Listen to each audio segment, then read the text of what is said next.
Hello friend, मैं हरिओम। एक बार फिर से स्वागत कर रहा हूँ आपका अभिनव नर्सिंग क्लासेज पे। ये एक यूट्यूब प्लेटफॉर्म है। आज हम बात करने वाले हैं ABO blood group system and RH incompatibility के बारे में। आरएच इनकम्पेटिबिलिटी क्या होती है, एबीओ ब्लड ग्रुप क्या होता है, इसके रिगार्डिंग आज बात करने वाले हैं। तो एबीओ ब्लड ग्रुप में बच्चों मेनली 4 ब्लड ग्रुप होते हैं, ए बी एंड ओ। ये 4 ब्लड ग्रुप मेनली होते हैं। अब इसके अंदर क्या होता है बच्चों, 2 स्ट्रक्चर पाई जाती है। एक तो होता है एंटीजन, एक होता है एंटीबॉडी। एंटीजन क्या होता है, एंटीबॉडी क्या होती है, तो बात करते हैं अपन एंटीजन की। एंटीजन क्या होता है, antigen present on the surface of the RBC. जो आरबीसी होती है ब्लड के अंदर, आरबीसी ब्लड के अंदर जो आरबीसी होती है उसकी सरफेस पर क्या पाया जाता है, एंटीजन।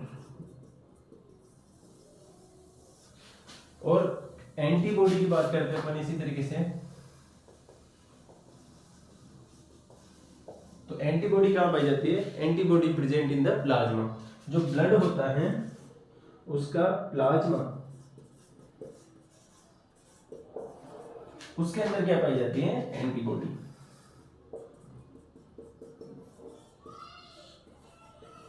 तो ये दोनों चीजें ध्यान रखना आप कि आरबीसी कहाँ प्रेजेंट होती हैं, प्लाज्मा कहाँ प्रेजेंट होता है। आरबीसी प्रेजेंट एंटीजन प्रेजेंट होता है सरफेस ऑफ द आरबीसी,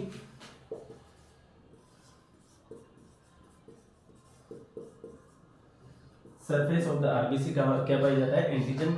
और एंटीबॉडी कहाँ पाई जाती है, प्लाज्मा के अंदर, ब्लड के अंदर प्लाज्मा, जो कि आपको सबको पता है कि 55% प्लाज्मा पाया जाता है ब्लड के अंदर, और 45% सेल्स, ब्लड सेल पाई जाती है जिसके अंदर आरबीसी, डब्ल्यूबीसी, प्लेटलेट्स पाई जाती है। तो इतनी बात आगे समझ में। बात कर लेते हैं अपन, जो ए ब्लड ग्रुप होता है उसके अंदर क्या क्या पाया जाता है, बी ब्लड ग्रुप होता है उसके अंदर क्या क्या पाया जाता है, ए बी के अंदर क्या क्या पाया जाता है, ओ के अंदर क्या पाया जाता है। बात करते हैं ए की, तो ए के अंदर एंटीजन ए पाया जाता है। जो बच्चों जो कि ब्लड ग्रुप डिसाइड करता है वो कौन करता है, blood group depend on the antigen not of antibody. तो जो ए ब्लड ग्रुप है उसके अंदर ए एंटीजन पाया जाता है। एंटीबॉडी कौन सी पाई जाती है, बीटा, बीटा एंटीबॉडी पाई जाती है, एंटीजन ए पाया जाता है किसके अंदर, ए ब्लड ग्रुप के अंदर। बात करते हैं बी के अंदर, तो बी ब्लड ग्रुप है, अगर किसी भी इंसान का बी ब्लड ग्रुप है तो उसके अंदर बी एंटीजन पाया जाएगा। और एंटीबॉडी कौन सी पाई जाएगी, एंटीबॉडी पाई जाएगी बच्चों उसके अंदर अल्फा, अल्फा एंटीबॉडी पाई जाएगी। बात करते हैं हम ए बी की, तो ए बी होता है, ए बी के अंदर ए और बी दोनों ही एंटीजन प्रेजेंट होते हैं किस पे, surface of the RBC. RBC की सरफेस पर ए और बी दोनों एंटीजन पाए जाते हैं, लेकिन एक स्पेशल बात है कि इसके अंदर कोई भी एंटीबॉडी नहीं पाई जाती। आगे बात समझ में। अब बात करते हैं अपन इसी तरीके से ओ की, तो ओ के अंदर क्या होता है, ओ के अंदर एंटीजन ही नहीं पाया जाता है। अब जैसा कि मैंने बताया था कि जो भी ब्लड ग्रुप होता है वो डिपेंड करता है किसके ऊपर, एंटीजन के ऊपर। जो भी एंटीजन उसके अंदर प्रेजेंट है उसी के अनुसार वो अपन ब्लड ग्रुप मानते हैं। जैसे ए एंटीजन है तो ए ब्लड ग्रुप मानते हैं, बी एंटीजन तो बी एंटीजन है तो बी ब्लड ग्रुप मानते हैं। अब ओ ब्लड ग्रुप वाले के पास में एंटीजन ही नहीं है तो हम क्या नाम देंगे उसको, मतलब कि जीरो, जीरो का मतलब एक तरीके से हमने ओ से डिनोट कर दिया इसको। अब इसके पास में कोई एंटीजन नहीं है, लेकिन क्या होता है बच्चों, इसके पास में एंटीबॉडी दोनों पाई जाती है, alpha and beta both antibody present in the plasma of the O blood group. जो ओ ब्लड ग्रुप वाले हैं, जो ओ ब्लड ग्रुप वाले होते हैं उनके जो प्लाज्मा होता है उसके अंदर दोनों ही एंटीबॉडी पाई जाती है। ठीक है। अब यहाँ पर मैं 2 वर्ड यूज करूंगा, एक तो कंपेटिबिलिटी, एक है इनकम्पेटिबिलिटी। कंपेटिबिलिटी क्या होता है, कंपेटिबिलिटी होता है बच्चों, अगर ए ब्लड ग्रुप वाले के पास में बीटा एंटीबॉडी प्रेजेंट है तो ये कंपेटिबिलिटी है।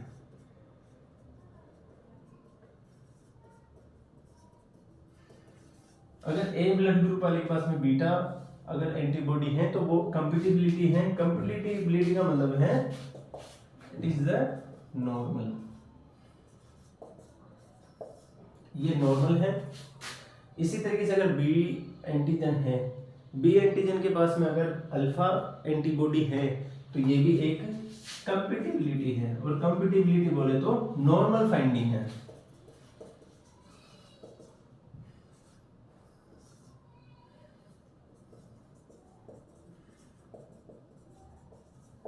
नॉर्मल फाइंडिंग है, और इसको क्या देंगे अपन, कंपेटिबिलिटी।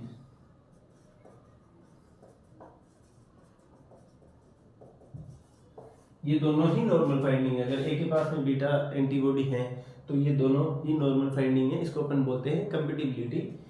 अगर अब प्रॉब्लम कहाँ आती है, प्रॉब्लम यहाँ आती है कि अगर ए ब्लड ग्रुप वाले को बी ब्लड ग्रुप वाले के अंदर ट्रांसफर करें, जैसे किसी भी पर्टिकुलर आदमी का अगर ए ब्लड ग्रुप है और उसको कहाँ हम ट्रांसफर कर रहे हैं, बी ब्लड ग्रुप वाले के पास में, तो क्या होता है, यहाँ से ये जो बीटा एंटीबॉडी है ये किसके अंदर ट्रांसफर होगी, बी ब्लड ग्रुप वाले के पास में। लेकिन अब क्या होता है कि जो ये बीटा एंटीबॉडी है ये बी एंटीजन के साथ में एंटीजन एंटीबॉडी रिएक्शन करेगी, और एंटीजन एंटीबॉडी रिएक्शन करेगी, इसके कारण क्या होगा, सेल डिस्ट्रॉय हो जाएगी। और सेल डिस्ट्रॉय हो जाएगी तो इस चीज को अपन ने क्या बोलता है, इस चीज को अपन ने नाम दिया है इनकम्पेटिबिलिटी।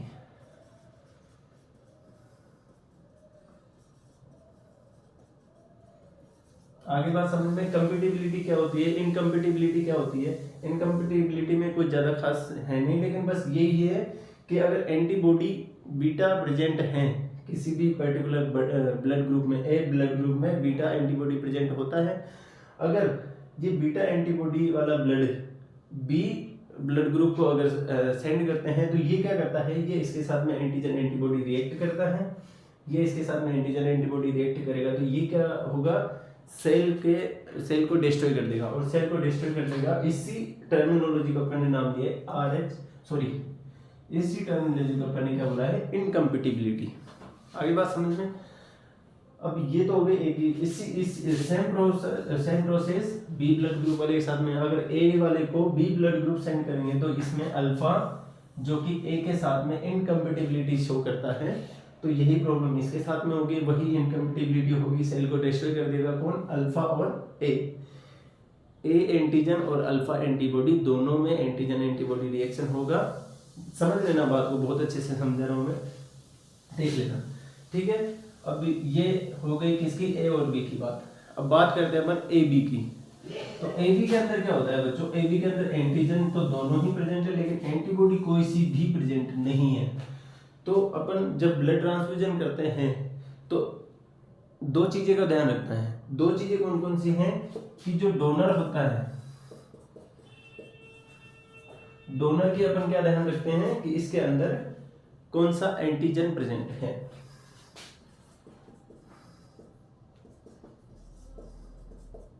और जो रिसिपिएंट होता है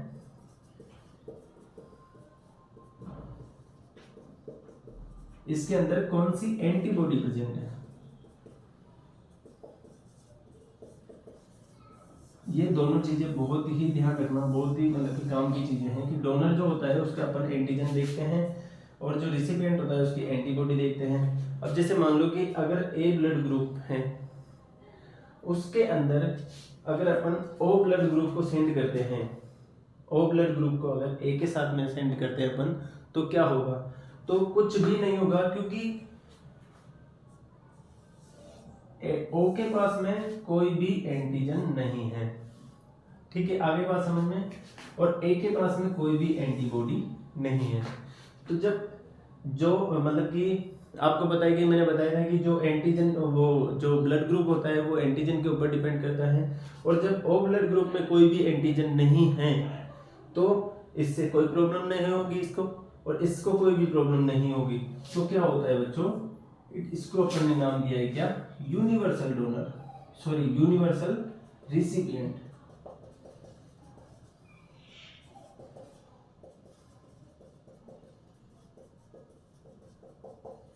क्योंकि इसके पास में अगर कोई भी एंटीबॉडी नहीं है, रिसिपिएंट की अपन एंटीबॉडी देखते हैं और इसके पास में कोई एंटीबॉडी है ही नहीं, तो क्या होगा, एंटीजन एंटीबॉडी रिएक्शन नहीं होगा, और इसी कारण से इसको अपन ने यूनिवर्सल रिसिपिएंट नाम दिया है।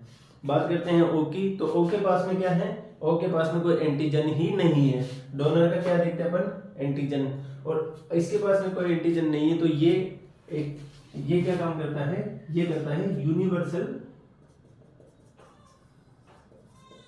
डोनर का काम। यूनिवर्सल डोनर का काम कौन करता है, ओ ब्लड ग्रुप। अब इसमें भी देख लेते हैं अपन कि थोड़ा आगे बताऊंगा, चलो ठीक है यहाँ तक ही, क्योंकि यहाँ पर अगर मैं समझा दूंगा तो फिर वहाँ पर समझने में दिक्कत आएगी, क्योंकि वहाँ पर मैं अच्छे से समझाऊंगा तो यहाँ पर थोड़ा सा प्रॉब्लम आएगी।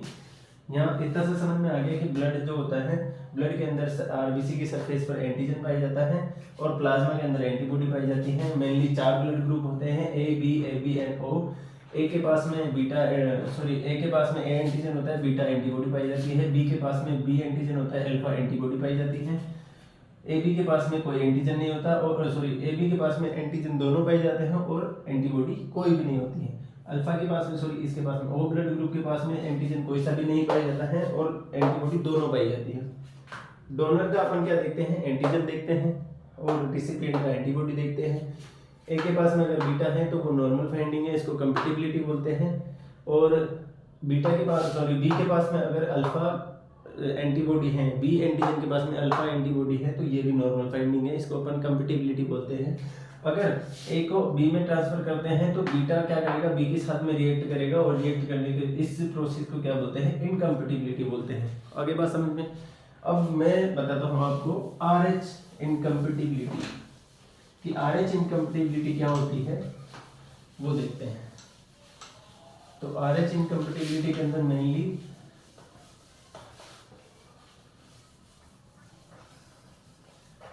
जो एक भाई साहब थे लैंडस्टीनर, इन्होंने क्या किया था भैया, 20 बंदर लिए, 20 बंदर में से 20 के 20 बंदर ए ब्लड ग्रुप वाले थे।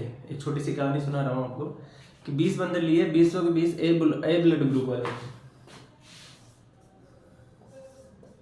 ए में से क्या हुआ कि 20 में से 17 बंदर को क्या हो गया, नॉर्मल फाइंडिंग थी कि 17 बंदर आराम से सर्वाइव कर रहे थे, उनके साथ में कोई रिएक्शन नहीं हुआ। लेकिन 3 बंदर के साथ में क्या हुआ बच्चों, कि 3 बंदर में कुछ ना कुछ रिएक्शन देखने को मिले, मतलब कि थोड़ी सी इनकम्पैटिबिलिटी देखने को मिली। कैसे कि क्या हुआ कि यार 17 में नॉर्मल फाइंडिंग आ रही है, 3 में थोड़ा सा एबनॉर्मल फाइंडिंग आ रही है, तो ये क्यों आ रही है। तो फिर उन्होंने रिसर्च किए, बाद में पता करा कि एक एंटीजन और पाया जाता है सरफेस ऑफ द आरबीसी, जिसको उन्होंने नाम दिया डी एंटीजन। ठीक है, अब क्या होता है कि एक छोटी सी टेबल बना देता हूं मैं। अगर ए के पास में ए एंटीजन है, ए के पास में अगर उसकी सरफेस पे डी भी प्रेजेंट है तो उसको उन्होंने क्या बोल दिया, ए पॉजिटिव ब्लड ग्रुप। अगर ए एंटीजन के पास में डी एंटीजन भी प्रेजेंट है, एंटीबॉडी से कोई छेड़खानी नहीं की इन्होंने, एंटीबॉडी वही अल्फा होगी इनके पास में, ठीक है, दोनों के पास में। लेकिन अगर डी प्रेजेंट है एंटीजन के पास में, ए एंटीजन के पास में डी एंटीजन प्रेजेंट है, तो उसको उन्होंने क्या नाम दे दिया, ए पॉजिटिव ब्लड ग्रुप। अगर वो डी एब्सेंट है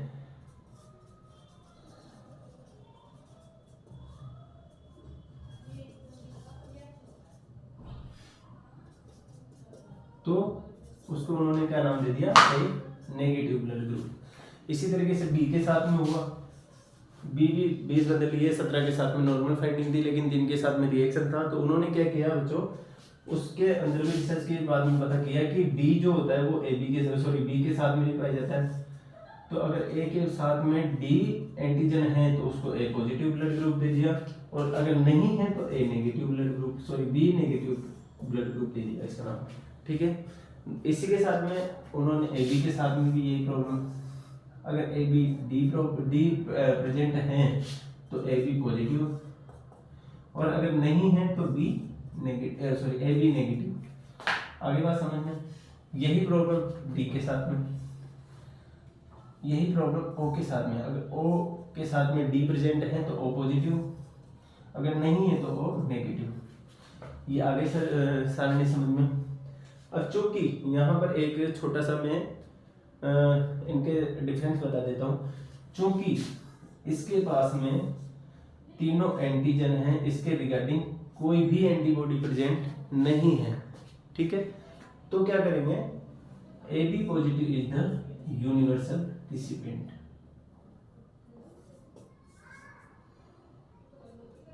क्योंकि इसके पास में एक भी एंटीबॉडी एक भी प्रेजेंट नहीं है और एंटीजन तीनों ही प्रेजेंट हैं।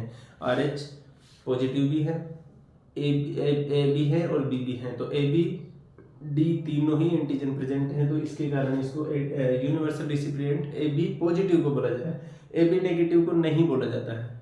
ठीक है, क्योंकि अगर ए बी नेगेटिव वाला जो ब्लड ग्रुप है, अगर इसके अंदर इसको ट्रांसफर करेंगे, A B positive blood group को अगर ए बी नेगेटिव के अंदर ट्रांसफर करेंगे तो ए और बी दोनों तो एंटीजन है लेकिन डी प्रेजेंट नहीं है, तो ये क्या करेगा बच्चों, जो ए बी नेगेटिव जो ब्लड ग्रुप है वो डी के प्रति एंटीबॉडी बना लेगा, क्योंकि एंटीजन के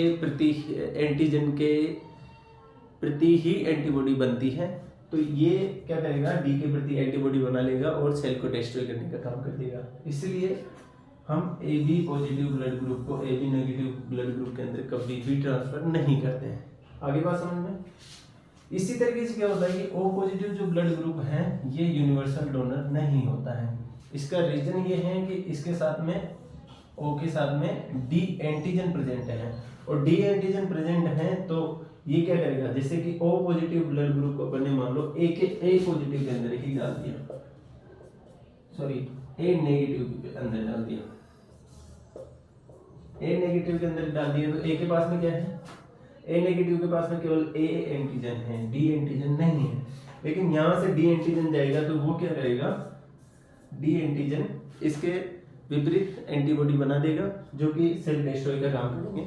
इसलिए ए नेगेटिव के पास में कोई एंटीजन नहीं है, न तो ए है, न बी है, न डी है। इसलिए अगर इसके पास में कोई एंटीजन नहीं है, यही एक स्पेशल पॉइंट है इसका कि इसको यूनिवर्सल डोनर बोलते हैं। आगे बात समझ में, ये हो गई RH इनकम्पेटिबिलिटी की बात। अब अपन देख लेते हैं कि मदर और बेबी में किस तरीके से RH इनकम्पेटिबिलिटी होती है, वो देख लेते हैं। तो एक तरफ लेते हैं अपन मदर को, ठीक है, एक तरफ ले लेते हैं चाइल्ड को, उसके बेबी को, ठीक है। अब मदर के पास में क्या है, अगर पॉजिटिव ब्लड ग्रुप है, अगर RH पॉजिटिव है तो, और बेबी के पास में बेबी का जो ब्लड ग्रुप होगा वो किसके ऊपर डिपेंड करता है, वो फादर के ब्लड ग्रुप के ऊपर डिपेंड करता है। अगर फादर का ब्लड ग्रुप अगर पॉजिटिव है वहां पर बेबी के फादर का, तो एंटीजन एंटीबॉडी कोई भी रिएक्शन नहीं होगा और वो बेबी नॉर्मल फाइंडिंग होगी, ठीक है।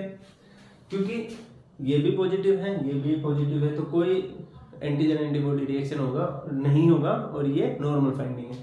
इसी तरीके से अगर मदर का ब्लड ग्रुप नेगेटिव है, RH नेगेटिव है, और बेबी का भी ब्लड ग्रुप RH नेगेटिव है, तो भी कोई प्रॉब्लम नहीं आएगी, क्योंकि इसमें जो डी ब्लड ग्रुप है, डी एंटीजन है, वो प्रेजेंट दोनों में ही नहीं है, तो क्यों प्रॉब्लम आएगी, क्योंकि अगर दोनों में नहीं है तो किसके रिगार्डिंग आप एंटीबॉडी बनाओगे। अगर यहाँ पर भी दोनों में ही RH पॉजिटिव है तो भी कोई दिक्कत नहीं है, इसमें भी कोई दिक्कत नहीं है।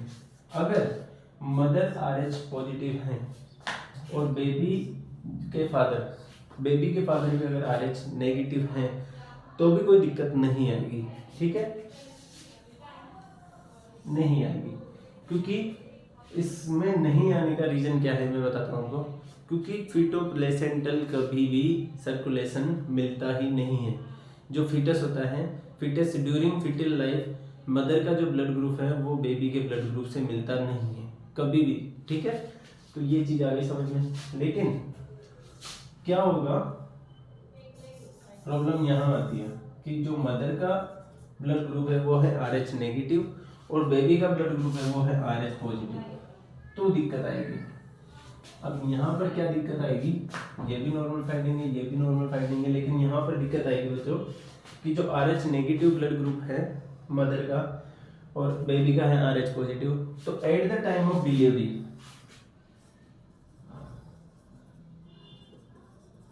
At the time of delivery baby क्या करेगा, फीटोप्लेसेंटल सर्कुलेशन के टाइम फीटोप्लेसेंटल ब्लड सर्कुलेशन के दौरान अपना जो ब्लड ग्रुप है, अपना जो ब्लड है बेबी, वो मदर के ब्लड ग्रुप में मदर के ब्लड में अपना थोड़ा सा ब्लड यहाँ पर ट्रांसफर कर देता है। किस टाइम पे, डिलीवरी के टाइम पे। डिलीवरी से पहले फीटल का ब्लड अलग था, मदर का ब्लड अलग था, कोई प्रॉब्लम नहीं थी। लेकिन डिलीवरी के टाइम पे थोड़ा सा फीटोप्लेसेंटल ब्लड ग्रुप के दौरान बेबी अपना ब्लड थोड़ा सा यहाँ पर ट्रांसफर करके आया, और उससे प्रॉब्लम ये हुई कि वो तो नॉर्मल डिलीवरी हो गई,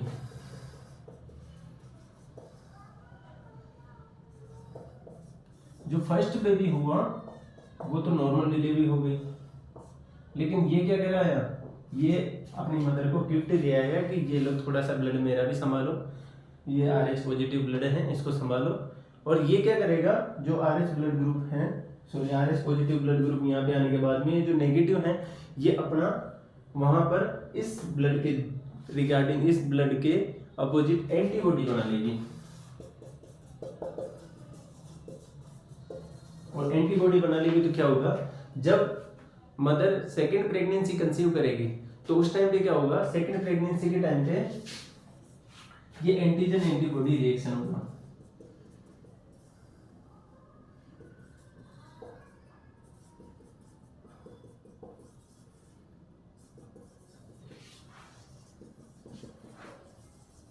एंटीजन एंटीबॉडी रिएक्शन होगा, और एंटीजन एंटीबॉडी रिएक्शन से क्या होगा, ये जो मदर का ब्लड सर्कुलेशन है, मदर का ब्लड है, ये प्लेसेंटा को क्रॉस करके फीटल सर्कुलेशन में आ जाएगा, और फीटल के सर्कुलेशन में आने से जो मदर का ब्लड था उसने एंटीबॉडी बना ली है, ये क्रॉस करके प्लेसेंटा फीटल में आ गया है, फीटल सर्कुलेशन में आ गया है, और ये fetal circulation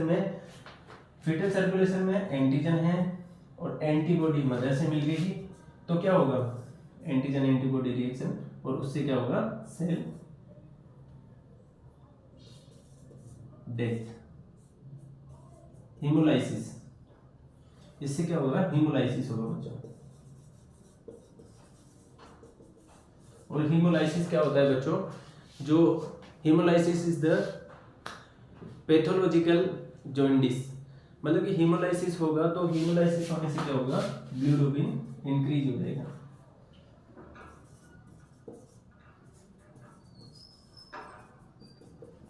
increase of the bilirubin किसके कारण, हीमोलाइसिस के कारण, और बिलिरुबिन इंक्रीज हो जाएगा तो इसको क्या नाम देते हैं अपन, पैथोलॉजिकल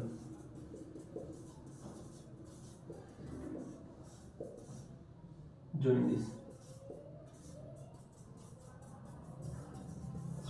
जो बेबी है उसके अंदर पैथोलॉजिकल जॉन्डिस देखने को मिलेगा। पैथोलॉजिकल जॉन्डिस में क्या होता है बच्चों, पैथोलॉजिकल जॉन्डिस होता है वो बर्थ से, जो बेबी का बर्थ होता है उससे 24 आवर से पहले हो जाता है, उसको अपन before 24 hours of the birth baby, अगर उसको जॉन्डिस हो रहा है तो उसको अपन पैथोलॉजिकल जॉन्डिस बोलते हैं। वो किसके कारण हो रहा है, एंटीजन एंटीबॉडी रिएक्शन के कारण हो रहा है। एंटीजन एंटीबॉडी रिएक्शन से हेमोलाइसिस हो रहा है, हेमोलाइसिस से बिलिरुबिन इंक्रीज हो रहा है तो पैथोलॉजिकल जॉन्डिस हो रहा है। अब यहाँ पर एक बात और कर लेते हैं, फिजियोलॉजिकल जॉन्डिस।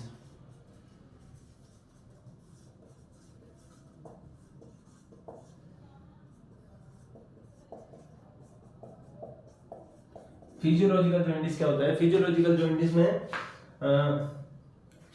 किसी भी बच्चे के अगर आफ्टर 20 आवर, मतलब कि बर्थ के 24 आवर बाद में अगर उसको जॉन्डिस हो रहा है तो उसको फिजियोलॉजिकल जॉन्डिस बोलते हैं। और ये एक नॉर्मल है, मतलब कि इसकी कोई दवाई लेने की जरूरत नहीं है। तो और जो ये क्या होता है बच्चों, थर्ड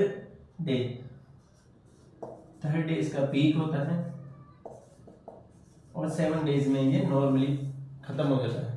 आगे बात समझ में। अब इसको बचाव के लिए क्या करते हैं अपन, एक इंजेक्शन होता है जो बेबी के बर्थ के डिलीवरी के बाद में देते हैं। फर्स्ट बर्थ होता है, फर्स्ट डिलीवरी हुई मदर की, उसके बाद में क्या होता है, एक होता है रोगाम इंजेक्शन। रोगाम का इंजेक्शन होता है ये दिया जाता है, कितना mg दिया जाता है, 300 mg। रोगाम का एक इंजेक्शन दिया जाता है व्हेन द मदर डिलीवरी, मतलब कि डिलीवरी के बाद में 72 आवर्स से पहले 72 घंटे के अंदर अंदर अगर मदर को रोगाम का इंजेक्शन लगा देते हैं तो ये जो एंटीबॉडी यहाँ पर बनती है इसको डिस्ट्रॉय कर देता है और आगे जो डिलीवरी होगी वो नॉर्मल होने के चांसेस होते हैं। ठीक है, ये हो गई बात। अब अपन देख लेते हैं अबॉर्शन में, क्योंकि अबॉर्शन भी तो एक प्रॉब्लम है, अबॉर्शन भी तो एक प्रेगनेंसी कंसीव का एक कॉन्सेप्ट है। तो ये क्या होता है, अबॉर्शन के टाइम पे जो मदर है वो नेगेटिव है और जो बेबी है वो पॉजिटिव ब्लड ग्रुप वाला है। तो क्या होगा, अबॉर्शन के टाइम पे अपन क्या करते हैं, 12 वीक ऑफ प्रेगनेंसी पर क्या करते हैं, अबॉर्शन करवाते हैं। तो उसमें भी वही फिटो प्लेसेंटल सर्कुलेशन होता है और फिटो प्लेसेंटल सर्कुलेशन होता है, फिटो मैटरनल सर्कुलेशन होता है। तो क्या होता है, तो वो भी वही गिफ्ट दे के रहेगा कि ये मैंने एंटीजन छोड़ दिया है, इसके प्रति एंटीबॉडी बनाते रहो। इस टाइम पे क्या करते हैं, 12 वीक पर 50 mg का अपन वही इंजेक्शन लगाते हैं, कौन सा, रोगाम का। ये क्या काम करता है, ये एंटीबॉडी को बनने से रोकता है और एंटीबॉडी रिएक्शन नहीं होता है। तो बच्चों आज की ये छोटी सी क्लास थी, इसमें हमने थोड़ा सा लंबी हो गई क्लास, लेकिन आज हमने इसमें पढ़ा है कि एबीओ ब्लड ग्रुप क्या होता है, मतलब RH इनकम्पेटिबिलिटी क्या होता है, RH इनकम्पेटिबिलिटी से मदर को क्या नुकसान है, बेबी को क्या नुकसान है, ये चीज़ें पढ़ी है, इसका निवारण क्या है, ये चीज़ें पढ़ी है। रोगाम पे इंजेक्शन लगाया जाता है 300 mg का। ठीक है, फिजियोलॉजिकल जॉइंटिस क्या होता है, पैथोलॉजिकल जॉइंटिस क्या होता है, हाँ एक और बात बताता हूँ, पैथोलॉजिकल जॉइंटिस है, इसका ट्रीटमेंट क्या है, फोटोथेरेपी।